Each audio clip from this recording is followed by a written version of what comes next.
पानी में डाल दो तो उछल जाता है, लेकिन उसे धीमे आंच पर तो उसे अच्छा लगता, धीरे धीरे फिर इस लायक हो जाता वो निकल ही नहीं पाता। आज हिंदू अमौर छोड़ दिए, कस्बा छोड़ दिए, अब छोड़ेंगे, बायसी छोड़ दिए, पूर्णिया छोड़ना पड़ेगा।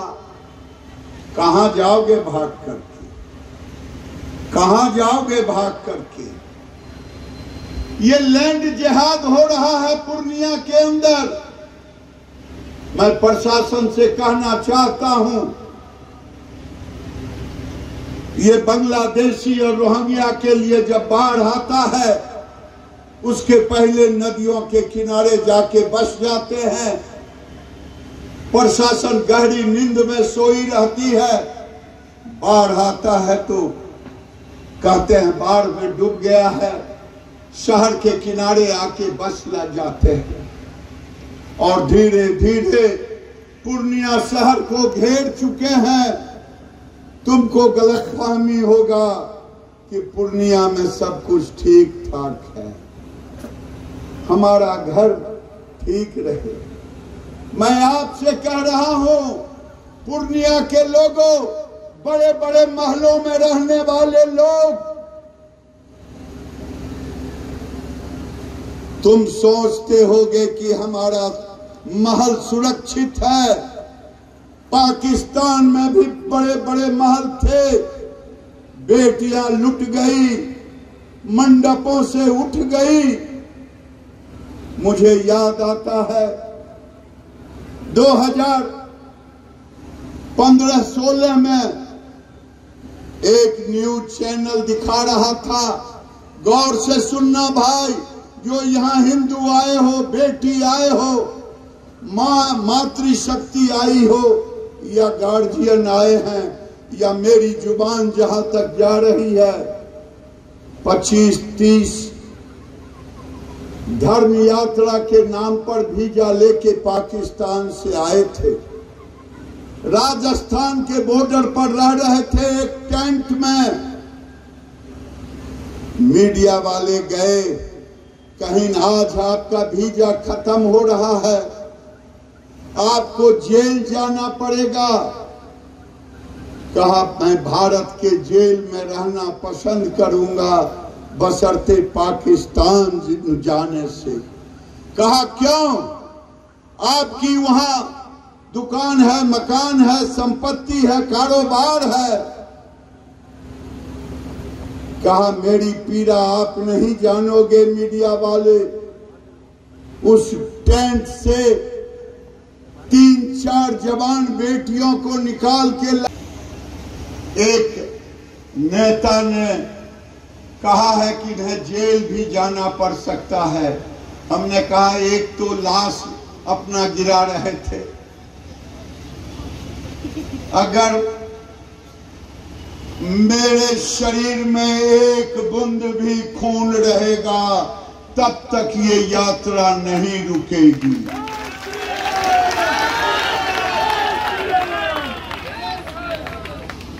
और पूर्णिया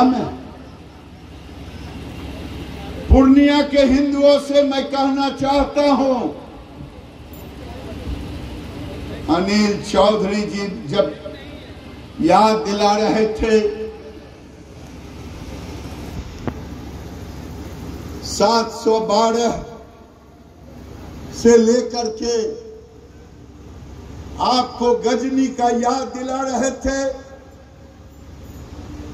कि सोमनाथ में मंदिरें टूट रही थी, आप देख रहे थे।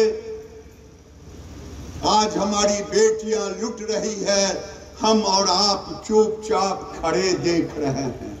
क्या इसी दिन के लिए हम पैदा लिए हैं? आज पूर्णिया जिले में मैंने आज अधिकारियों से कहा है फोन करके, 22 में अगर शमशान के लिए जमीन चिन्हित किया गया है, अगर वहां कोई मुसलमान उसे रोकने का कोशिश करेगा तो मैं भी आऊंगा 22। मैं देखता हूं किसके लाश पर हमें गुजरना पड़ेगा। प्रशासन का दायित्व बनता है, जिस दिन हम लड़ना सीख लेंगे उस दिन ये बांग्लादेशी और रोहिंग्या भाग खड़े होंगे। हमने अपना घर छोड़ दिया, धीरे धीरे हम और 22 से हाथ धो लिए। अब तो कस्बा की भी बारी है। वैसे कोई प्रखंड नहीं है।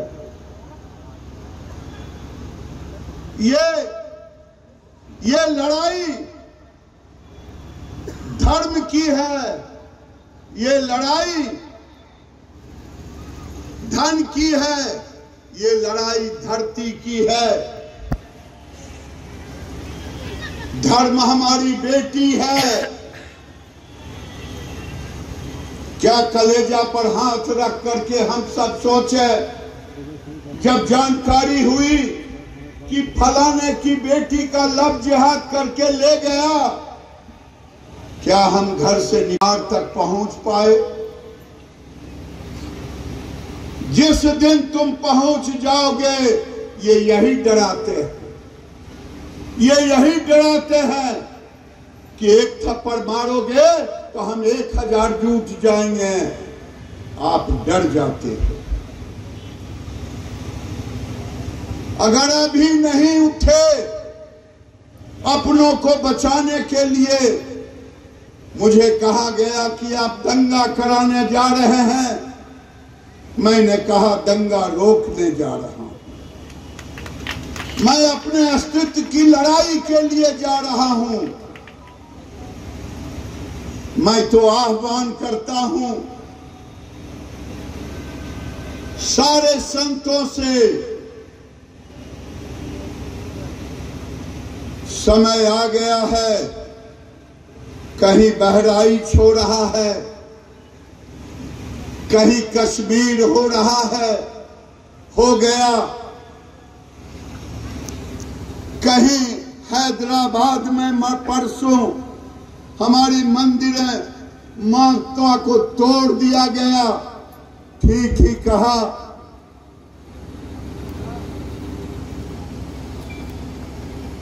दीपांकर स्वामी जी महाराज ने कि जब कोई तोड़ता है, मुस्लिम पकड़ाता है तो कहते हैं विक्षिप्त है या दारू पिए हुए थे। बेगूसराय में शिव के मंदिरों को, शिवलिंग को खंडित किया, वहां भी कहा गया विक्षिप्त था।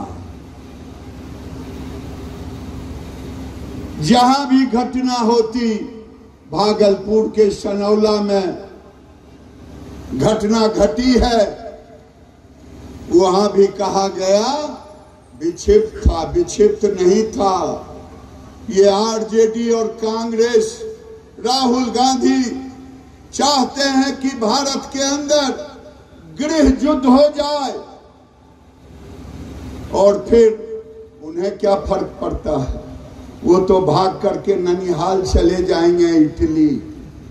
हम और आप कहां जाएंगे? हमें तो मरना यही है, जीना यही है। इसलिए मरने के पहले हम अपने आप को एकत्रित कर लें। किसी लकड़ी को एक को तोड़ लो, पतले लकड़ी को, लेकिन पतले लकड़ी का अगर गांठ बना लो तो पहलवान से पहलवान लोग नहीं तोड़ पाते हैं। हमारी आदत हो गई है उस बैंक की तरह, बैंक को। और जब लॉरेंस पर बोले तो दूसरे दिन जब पूछ रहा था मीडिया, उस पर गुस्सा हो गए। ये तो कह रहे थे 2 घंटे में लॉरेंस को ठीक कर दूंगा। मैं पूर्णिया के लोगों से कहना चाहता हूं, जो आदमी, आप पता नहीं चाहे जिस वर्ग के हों। मुसलमान तो बीजेपी एनडीए के उम्मीदवार को हराने के लिए प्रतिबद्ध था, कटिबद्ध था। उसका एक मिशन था कि मोदी के समर्थन में जो रहेगा उसे हराएंगे। आपका क्या प्रतिबद्धता थी कि मुस्लिम समर्थक को आप जिता दोगे? मैं विजय कुमार खेमका जी से कहता हूं, पूर्णिया की धरती, राकेश जी, मैं आज जिला अध्यक्ष नहीं कहता, क्योंकि कई मीडिया के लोगों ने दिल्ली में, मैं कान खोल करके सुन लें, ये भारतीय जनता पार्टी की यात्रा नहीं है।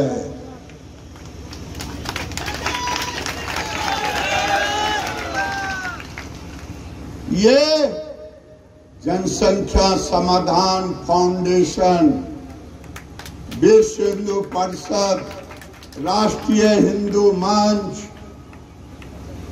बजरंग दल, धर्म जागरण जैसे तमाम हिंदू संगठनों का है। और जो कम्युनिस्ट के भी हिंदू हैं, बेगूसराय से चल करके मेरे साथ चल रहे हैं। इस यात्रा में कम्युनिस्ट के हिंदू चल रहे हैं, आरजेडी के हिंदू चल रहे हैं, कांग्रेस के हिंदू चल रहे हैं, बीजेपी के हिंदू चल रहे हैं। ये तो आए होंगे, हिंदू बन करके अगर आए हैं तो मैं कहूंगा कि आप खड़े होके कहें मुझे मुसलमान का वोट नहीं चाहिए, तब हिंदू बन के खड़े हो जाओ। विजय खेमका और ऋषि देव,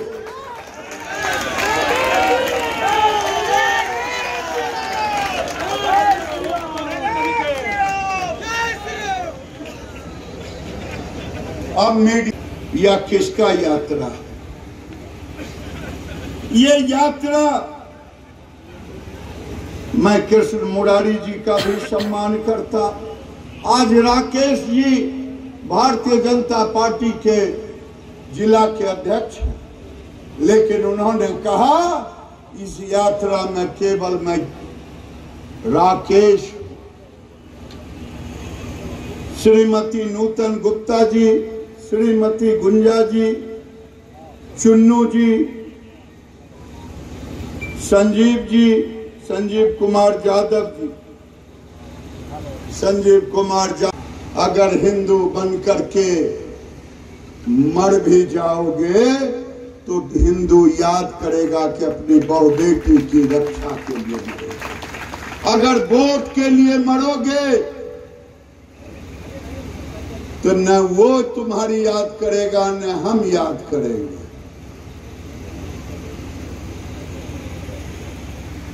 मृत्यु भाग करके दिल्ली आई थी, बागपत में हम लोगों की सभा होने वाली थी, उसकी तैयारी में ये गई हुई थी।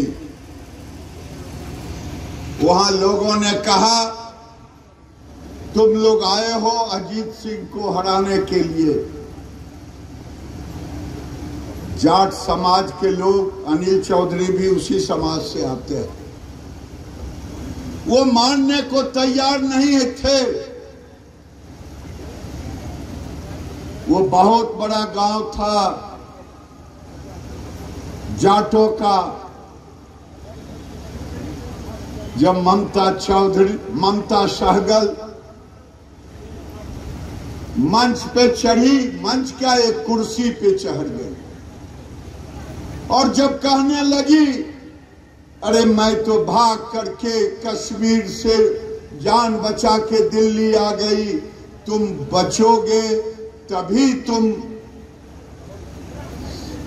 जिताओगे अजीत सिंह को या सत्य प्रकाश जी को। तुम आने वाले दिन में तुम काटे जाओगे, तुम भाग के जाओगे कहां? सारे लोग सन्नाटा में पड़ गए। उनको आरोप था कि गिरिराज सिंह क्यों आ रहा है। इन्होंने कहा मैं तो कांग्रेस को भी बुलाया, कम्युनिस्ट को भी बुलाया, अजीत सिंह को भी बुलाया, हिंदू बनने के लिए लोग तैयार कहां? मैं ममता सहगल जी को भी कोटिशः नमन करता हूं। केवल व्याघ्र समय लिखेगा, जो तटस्थ रहेगा समय लिखेगा उसका भी इतिहास। इसलिए इस लड़ाई में, ये धर्म की लड़ाई में जो तटस्थ रहोगे, जो वैसे दुराचारियों के साथ खड़े रहोगे, जो भारत के पूर्णिया के हिंदुओं पर आगाज गिराता हो, लव जिहाद के रूप में, चाहे लैंड जिहाद के रूप में, अब तो लड़कियों के साथ साथ लड़के के साथ भी जिहाद हो रहा। इसलिए अपने को बचाओ, अपने परिवार के अगल बगल लोगों को बचाओ, बेटी बेटियों को संस्कारित करो। जिस दिन संस्कार साथ में रखोगे उस दिन हमारे ऊपर कोई नहीं प्रहार कर पाएगा। यही कह करके मैं अपनी वाणी को विराम देता हूं। बहुत बहुत धन्यवाद। 15% पर नहीं है, 20% पर नहीं है। लोगों से पूछिए क्या हाल चाल है, सब ठीक है, सब ठीक ठाक चल रहा है। लव जिहाद भी होता है, हाँ ये तो बहुत जोर से हो रहा है। तो ठीक ठाक क्या है, घड़ी घंटा है ठीक ठाक, क्या ठीक ठाक है? जब हमारी बेटी ही नहीं हमारे पास सुरक्षित है कि ये कौन सा ठीक ठाक है? अब तो लव जिहाद होता था बेटियों का। कटिहार में 2 घटना घटी। एक पुलिस की लड़की, एक जैसे हमारी बेटी आरक्षी बनी हुई है, ऐसे ही बिहार पुलिस की बेटी, उससे एक लड़का नाम बदल करके उससे प्यार मोहब्बत किया। वो बिहार पुलिस की शायद थी बेटी, और बिहार पुलिस की बेटी को एक दिन जब धर्म परिवर्तन करने के लिए वो लड़का कहा, पोल खुल गया कि ये मुस्लिम है, तो उस पुलिस बेटी को कटिहार में गोली मार दी। पूर्णिया में एक लड़का जो बरसों से अपने धर्म के साथ एक मुस्लिम लड़की के साथ शादी विवाह करके रह रहा था, वो धर्म परिवर्तन के नाम पर आज ही जाकर के फांसी लगा के मर गया। उसे दफनाने की कोशिश की जा रही। मुझे तो लोगों ने बताया 22 जगह में हमारी बहन डर से सिंदूर भी लगाना छोड़ दी है। भाई लुंगी पहनना शुरू कर दी है, जिसमें उनको कोई शंका नहीं हो कि हम उन्हीं के परिवार के नहीं। भाई याद कर लो, 25 साल पहले, 30 साल पहले, 40 साल पहले ये स्थिति थी क्या? 50 साल पहले सुप्रीम कोर्ट ने कहा है, पूर्णिया के लोगों कान खोल करके सुन लो, और रोहिंग्या और बांग्लादेशी भी कान खोल करके सुन लो। सुप्रीम कोर्ट ने कहा है 66 और 71 के बीच में जो आए हैं घुसपैठिए, उन 71 के बाद जो लोग हैं अवैध हैं, जो जमीन खरीदे हो, मैं रजिस्ट्रार से कहूंगा आप सुप्रीम कोर्ट का आदेश का पालन करें, वैसे नकली लोगों का जांच करके उसकी जमीन की रजिस्ट्री भंग करें।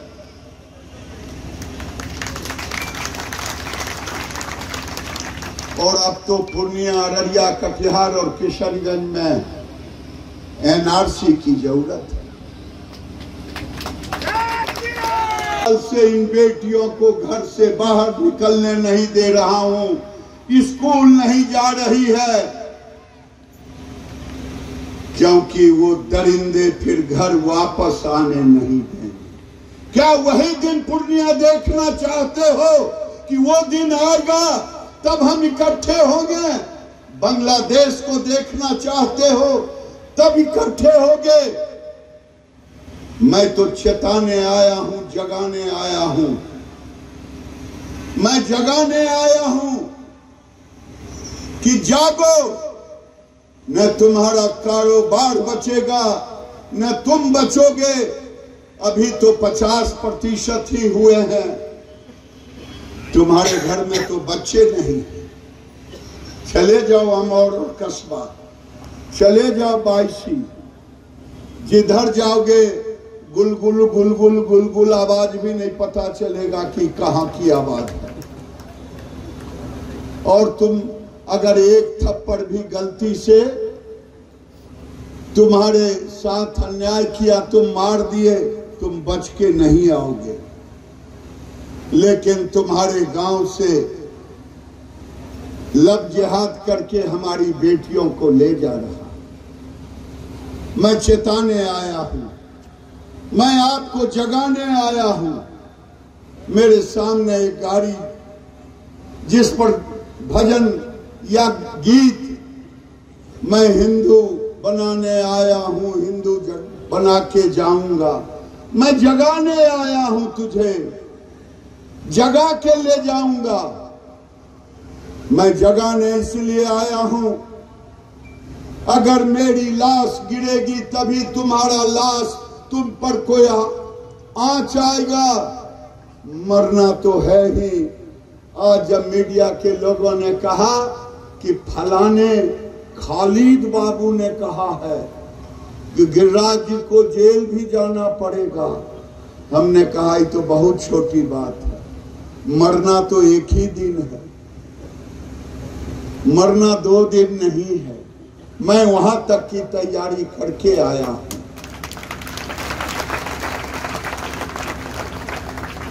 मैं आप सबों से निवेदन करने आया हूं, आप केवल देखें, मेरी बात को सुने।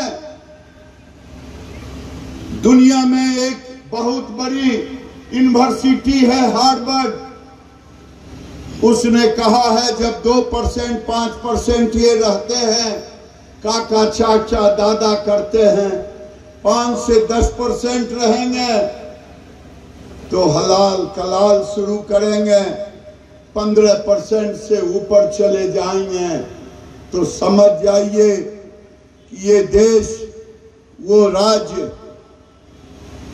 बहुत जल्द ही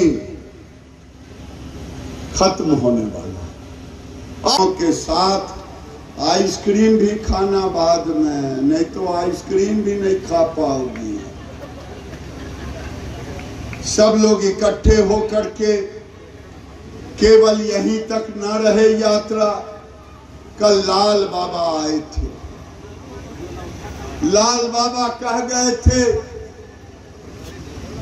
कि हमें गिराया जा रहा है,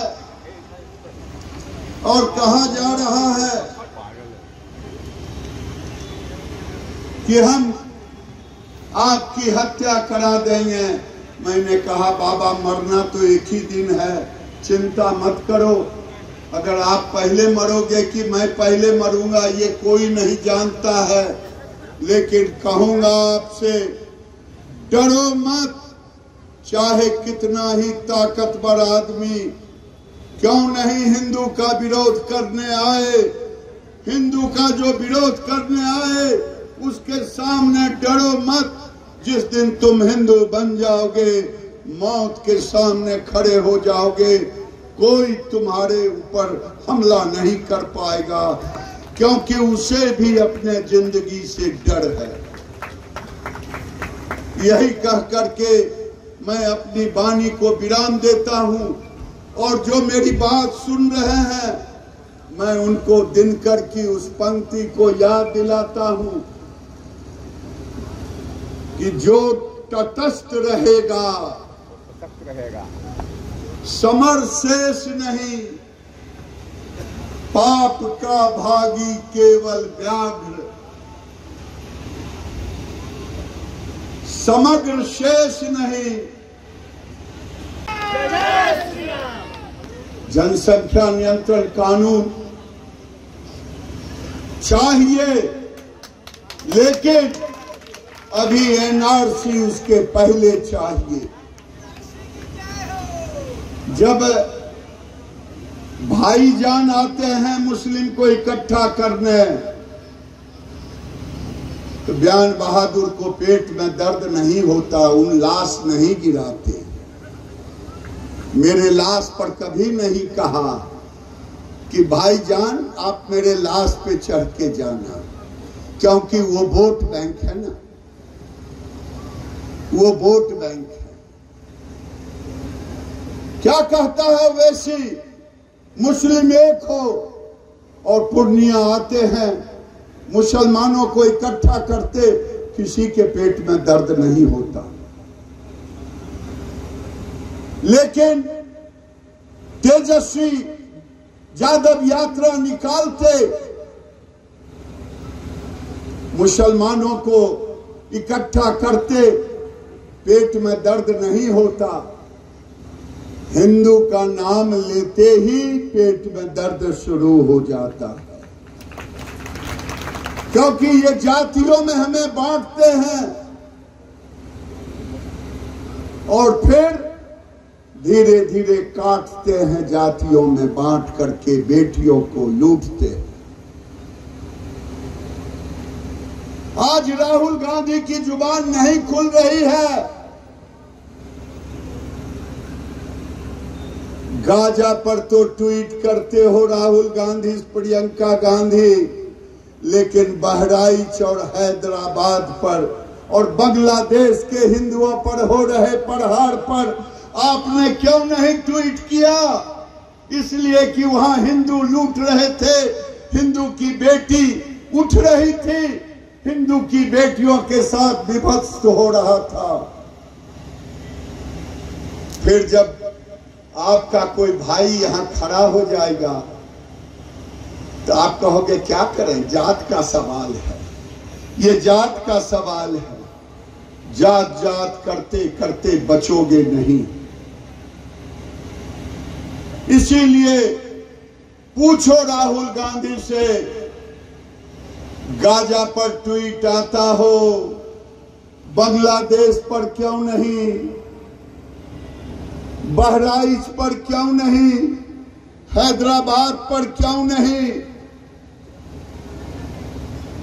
मेरा निवेदन है, फिर से मैं संतों से आग्रह करना चाहता हूं, चाहे महामंडलेश्वर हो,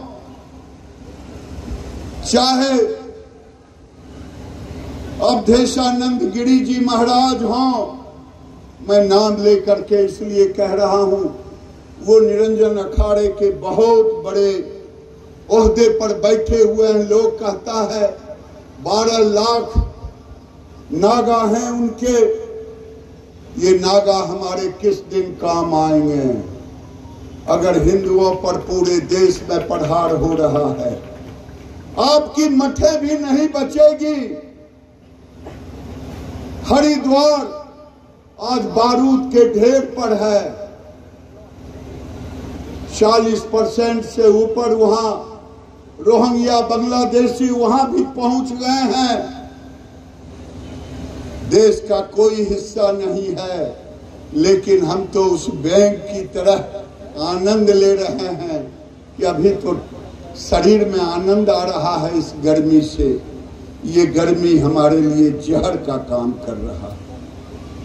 इसलिए संत महाराज, मैं आपके चरणों में प्रणाम करके आपसे निवेदन कर रहा हूं, जो जहां है अपने अपने मठों से निकले। गुरु जी ने मांगा कि ये बालक हिंदू के लिए दे दो। मां ने गुरुदेव को समर्पित कर दिया और वही दीपांकर स्वामी आज आपके सामने खड़े। ठीक ही कहा। 2 साल से पश्चिम उत्तर प्रदेश में गांव गांव घूम करके लोगों से भिक्षा मांग रहे हैं कि आप अपना जात मुझे दे दो, जाति का कर्म करो, लेकिन जात जात चिल्लाओ मत। केवल हिंदू हिंदू। 2 साल से मैं ऐसे स्वामी दीपांकर जी महाराज के चरणों में प्रणाम निवेदित करता। मैं अनिल चौधरी जी, जिनके विषय में कहा गया एयरफोर्स से हटने के बाद मैं इनके साथ जुड़ा 2016 में। लोग मुझे कहते थे कि गिरिराज जी, ये लोग जनसंख्या समाधान फाउंडेशन वाले इसके माध्यम से आने वाले दिनों में चुनाव लड़ने की तैयारी करेंगे। लेकिन ये धीरे धीरे 400 जिले में जनसंख्या समाधान फाउंडेशन एक हिंदुत्व की लड़ाई लड़ने के लिए खड़ा कर दिया। मैं इनको भी प्रणाम करता हूं। ममता सहगल जी,